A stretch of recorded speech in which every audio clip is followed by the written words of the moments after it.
Islam, A Challenge to Religion, by G. A. Parwez. The Law of Requital. What is it?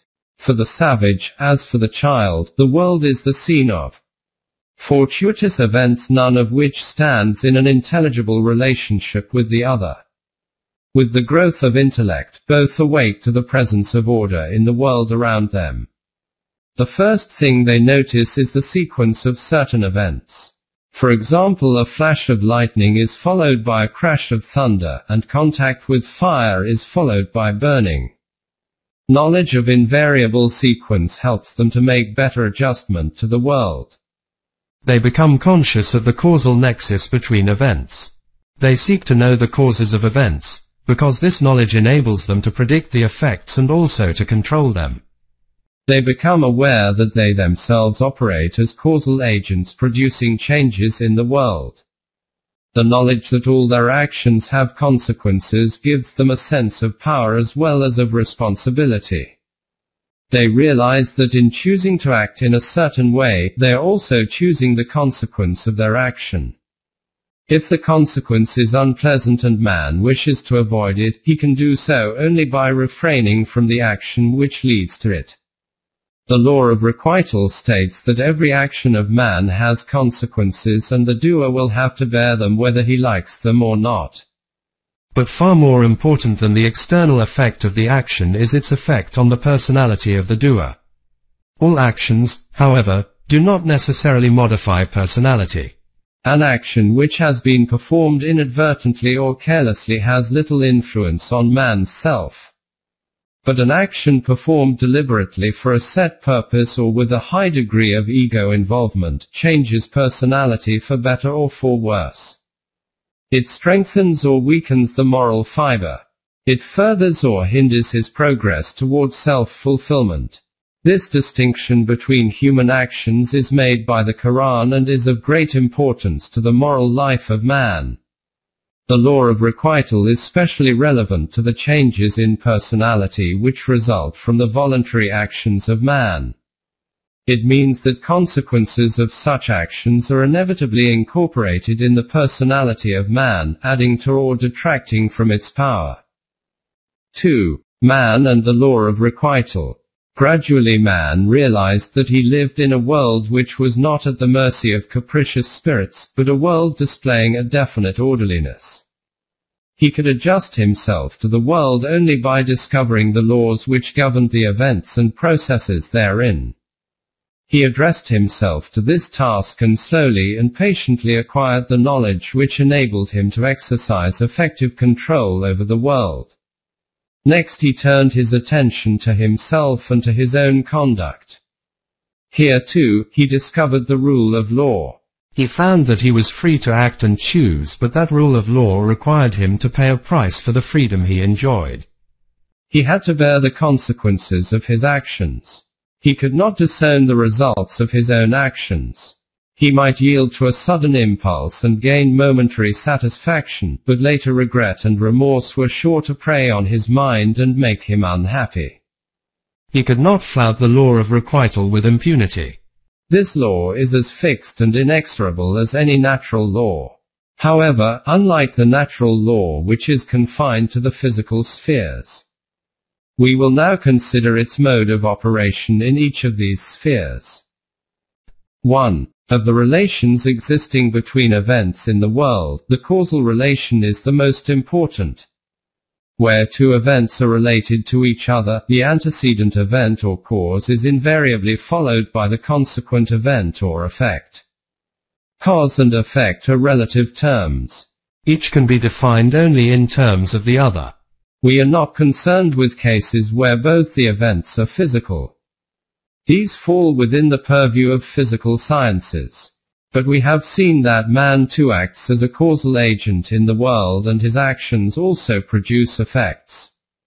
From the point of view of din, man's actions and their effects are seen as exemplifying the law of requital. The effect is what man earns by his action, whether he welcomes it as a reward or dislikes it as a punishment. If a man puts his hand in fire, it gets burnt. If he plunges it in water, it gets wet. If he acts wrongly, the consequences are harmful to him. He has to suffer because he has brought the calamity on himself. It is his own doing and he cannot blame others. The child as it grows up quickly learns how the law of requital works in the physical sphere and how, by respecting it, he may protect himself against physical injury and pain.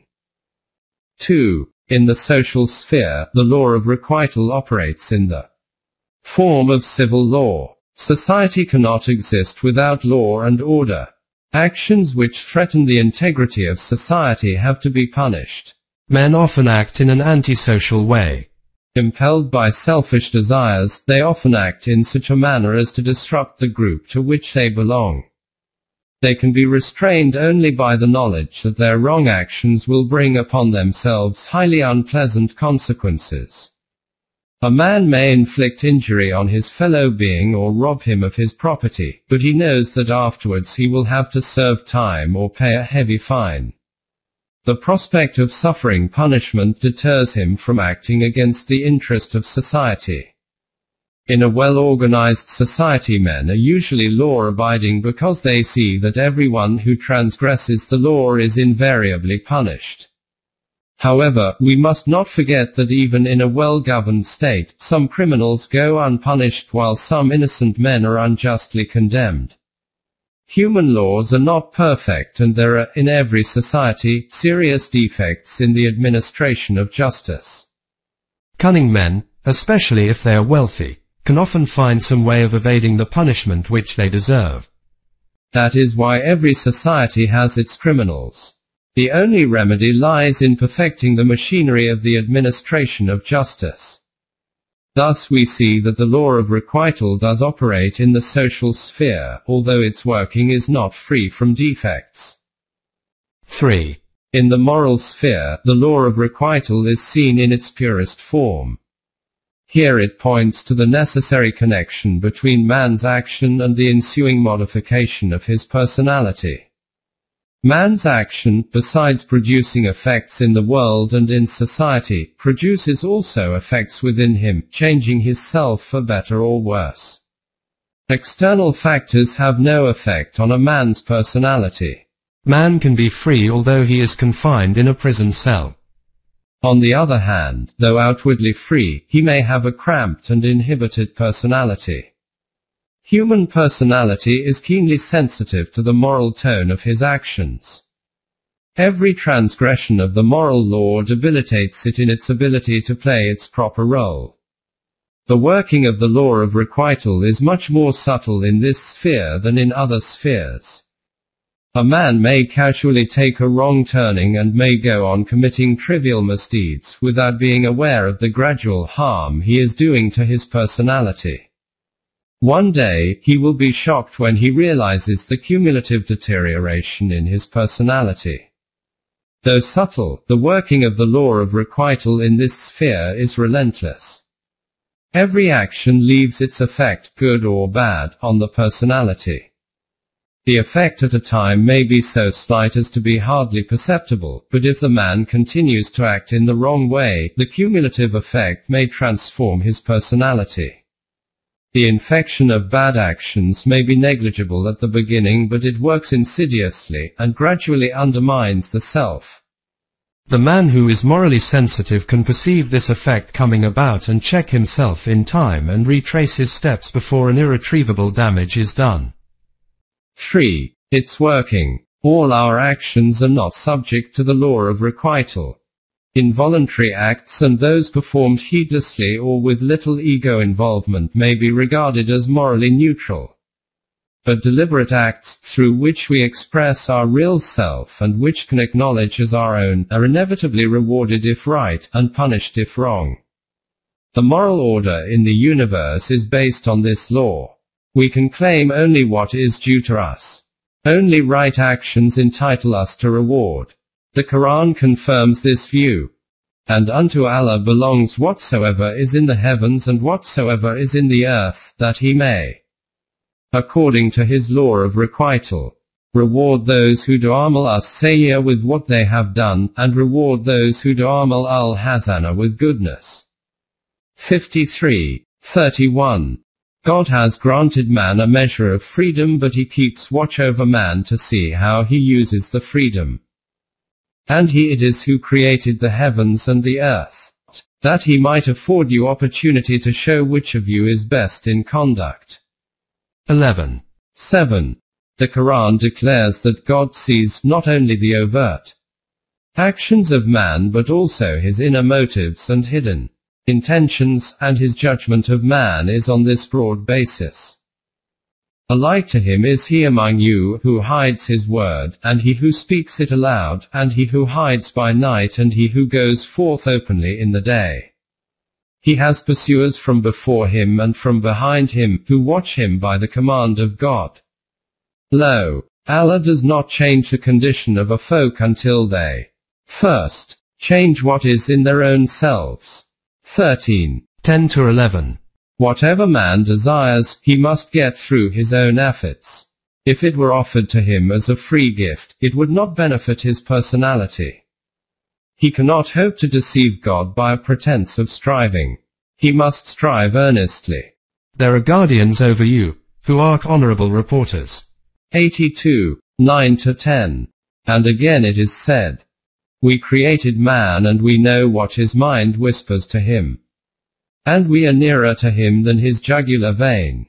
50, 16. The Quran assures man that his actions are not like ripples on the surface of a lake, vanishing one after the other for good. On the contrary, they leave indelible imprints on his personality. They are entered on the debit or credit side of the ledger kept for him. And on every man we have fastened his record about his neck. And we will bring forth to him, at the time of judgment, a book offered to him wide open. 17. 13. Man bears responsibility for all those actions in which his self was involved. If the action was wrong, he has no option but to submit to the punishment which is the necessary result of his action. It will not avail him to offer excuses that he acted heedlessly in a fit of abstraction, or with a good intention. His own heart will bear witness against him. Oh, but man is a telling witness against himself, although he tenders his excuses. 75, 14. The law of requital works unerringly. There is a necessary connection between acts and their effects. Good actions are necessarily rewarded and wrong actions are invariably punished. In social life, however, the connection between a socially approved act and its reward is external and contingent. Let us illustrate this point. A man undertakes to perform a job on the understanding that he will be paid an agreed sum of money on its completion. He may do the work but may not get the reward. His employer may die, become insolvent, or prove faithless. On the other hand, the connection between moral actions and their effects is internal and necessary. The effect is on the personality of the doer. If the effect is good, the doer is carried forward towards his goal of self-realization. If it is bad, he is necessarily thrown back. Every moral act works consequential changes in the human personality. These changes may be in the direction of greater integration or of disruption. They may or may not be conducive to spiritual health. The requirements of spiritual health are different from those of physical health. Suppose a man somehow finds himself in possession of a sum of money and spends it to buy butter and eggs. His health will improve on this nourishing diet. Whether he had honestly earned the money or had stolen it, makes no difference to the effect on his health. But his spiritual health is a different matter. It will suffer if the money had been stolen, even if he has put it to a good use. We have therefore to distinguish between the physical effects of our actions and their moral effects. The law of requital, in the moral sphere, refers exclusively to the moral effects, to the enhancement or deterioration of the human personality. The above discussion leads to the following conclusions. A. Man's voluntary actions directly influence his personality. B. Dedication to a noble end results in the development of personality. C. Indifference to, or denial of, absolute values. leads to the disintegration of the self. D. Man is responsible for his actions and must accept their consequences. E. Man cannot shift the responsibility to anyone else. The Quran lays stress on this last point. Whosoever commits a wrong, commits it only against himself. 4. 111. Again, whosoever goeth right, it is only for the good of his own self that he goeth right, and whosoever erreth, erreth only to its hurt. No laden self can bear another's load. 17. 15. Man's responsibility for his actions is again stressed in the following verse. Each soul earns only on its own account, nor does anyone bearing a load shall bear another's load. 6. 165. The following verse leaves no doubt on the point that man can attain his goal solely by his own efforts. No external help will avail him at all. No self will in aught avail another, nor will intercession be accepted from it, nor will atonement be received from it, nor will they be helped. 2. 48. It is not only individuals who are subject to the law of requital. Nations too have to suffer if they fall into wrong courses. However, if a nation adopts a wrong course of action, it may be years before it begins to experience its effects. The law may operate slowly in the case of nations, but sooner or later every nation will have to face the consequences of its wrong actions. The point will be elucidated in a subsequent chapter. Finally, for the question as to what actions are right and what actions are wrong, the answer is supplied partly by reason and partly by revelation. Revelation gives general guidance and broadly indicates the difference between right and wrong actions. Human reason acting in the light of revelation cannot miss the right path. Revelation, again, may be tested by acting upon it and examining the results. The Quran offers to be judged by this pragmatic test. Say, O Muhammad, O my people, work according to your power and plan. Lo, I too am working according to mine. Thus you will come to know for which of us will be the happy sequel. Lo, the wrongdoers will not be successful. 6. 136. The Quranic concept of the law of requital raises a very vital question which requires serious consideration. We have seen that this law is based strictly on justice. The point for consideration is whether it has any place for forgiveness or mercy. The reply is both no and yes. If I do some wrong to somebody else, he may forgive me, i.e., may not take revenge from me. But if I do wrong to my own self, none can forgive me. Similarly, mercy is an emotional reaction which can obviously find no place in the working of law and justice. Still, there is a place for forgiveness and mercy, as will be seen from the following example. You put your finger in fire and it gets burned. And you must suffer the consequence. The pain and agony which is its inevitable result. There is no question of anybody forgiving you or taking mercy on you. But the same God who has made the law that fire burns and pain is its inevitable result, has made another law. It is that a certain medicine has the property of giving relief to the pain and effacing the devastating result of burning. A recourse to this law of God would do away with the painful result of your former action. The provision of this second law is mercy from God, and obedience of this law results in forgiveness of our wrongdoing. This law is as universal as the former one and does not work differently in different individual cases. Nor has it any appeal to emotion. This is the Quranic concept of forgiveness and mercy.